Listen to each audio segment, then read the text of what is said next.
আজি ভাৰতীয় জনতা পাৰ্টিৰ বিটিআৰ ইলেকশ্যনৰ সংকল্প পত্ৰ মাননীয় মুখ্যমন্ত্ৰী আৰু ৰাজ্যিক সভাপতি আৰু আমাৰ জ্যেষ্ঠ নেতাসকলে গুৱাহাটীত ৰিলিজ কৰিলে। সমান্তৰালভাৱে জিলাই জিলাই এই সংকল্প পত্ৰ আৰু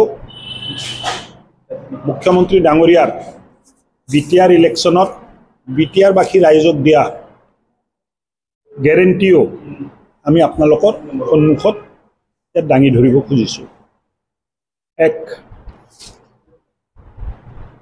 শান্তিপূৰ্ণ সুৰক্ষিত আৰু বিকশিত বিটিআৰ ভাৰতীয় জনতা পাৰ্টিৰ সংকল্প আৰু ৰাইজে আশীৰ্বাদ দি আমাক জয়যুক্ত কৰিলে এক বিকশিত সুৰক্ষিত আৰু শান্তিপূৰ্ণ বিটিআৰ আমি ৰাইজক আগবঢ়াম বুলি আমি প্ৰতিশ্ৰুতি দিছোঁ আৰু সংকল্প লৈছোঁ। লগতে বিটিআৰ অঞ্চলৰ 5 লাখ মহিলাক অহা ডিচেম্বৰ মাহৰ ভিতৰত অৰুণোদয় দিয়া হ'ব। লগতে যিসকলে ঘৰ পোৱা নাই, প্ৰধানমন্ত্ৰী আৱাস যোজনাৰ ঘৰ পোৱা নাই, সকলোকে প্ৰধানমন্ত্ৰী আৱাস যোজনাৰ ঘৰ দিয়া হ'ব। বাথচালী, ব্ৰহ্মচালী, মন্দিৰ, দেৱালয় আৰু ধৰ্মীয় উপাসনাস্থলীত 5 লাখ টকাৰ অনুদান প্ৰত্যেকটো জেগাত, প্ৰত্যেকটো মন্দিৰ বা পূজাস্থলী, বাথচালী, ব্ৰহ্মচালী তাত দিয়া হ'ব। প্ৰত্যেকটো গাঁৱত কমিউনিটি চেণ্টাৰ বনোৱা হ'ব আৰু যোৱা 22 বছৰে নোহোৱা VCDC ইলেকশ্যন পাতাৰো সংকল্প ভাৰতীয় জনতা পাৰ্টিয়ে লৈছে। 100% জনগণ বিটিআৰত থকা জনগণক আয়ুষ্মান ভাৰত যিটো আঁচনি, হেল্থ ইঞ্চুৰেঞ্চ স্কিম যিটো আছে এই দিয়া হ'ব।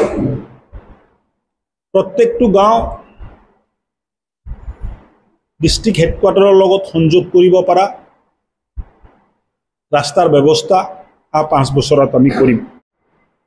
বিটিআৰত স্পৰ্টছৰ যথেষ্ট সম্ভাৱনা আছে। এই সম্ভাৱনাক মনত ৰাখি প্ৰত্যেকটো ব্লকত একোটা আৰ্টিফিচিয়েল টাৰ্ফ থকা ষ্টেডিয়াম নিৰ্মাণৰো সংকল্প ভাৰতীয় জনতা পাৰ্টিৰ আছে। বিটিআৰ অঞ্চলৰ দুখীয়া পৰিয়ালক যিসকলে উজালা স্কিমৰ চুলাহা আৰু গেছ চিলিণ্ডাৰ পোৱা নাছিল, তেখেতসকলক চুলাহা আৰু গেছ চিলিণ্ডাৰ দিয়াৰো ব্যৱস্থা কৰা হ'ব।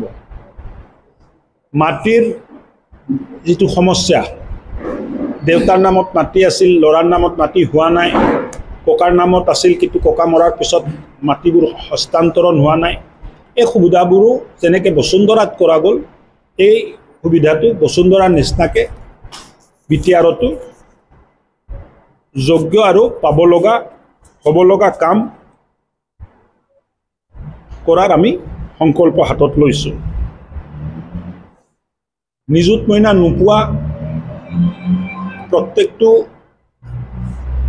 ছাত্ৰীক নিযুত মইনা দিয়াৰ ব্যৱস্থা হ'ব আৰু মহিলা উদ্যমিতাত বঞ্চিত হোৱা সেল্ফ হেল্প গ্ৰুপৰ মহিলাসকলকো অন্তৰ্ভুক্ত কৰি তেখেতসকলকো মহিলা উদ্যমিতাৰ আঁচনি দিয়া হ'ব। অৰুণোদয় পোৱা প্ৰত্যেকটো পৰিয়ালক গেছ চিলিণ্ডাৰ এটা ৰিফিল কৰিলে 250 টকাৰ ৰেহাই দিয়াৰো ঘোষণা কৰা হৈছে।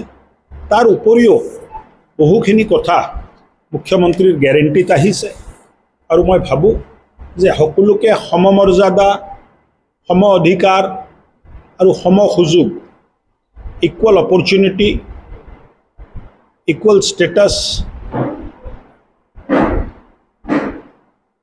এণ্ড ইকুৱেল ৰাইটছ দিয়াৰ বাবে ভাৰতীয় জনতা পাৰ্টি সংকল্পবদ্ধ। মই আপোনালোকৰ জ্ঞাতাৰ্থে মেনিফেষ্টোটো আপোনালোকক দেখুৱাই দিম।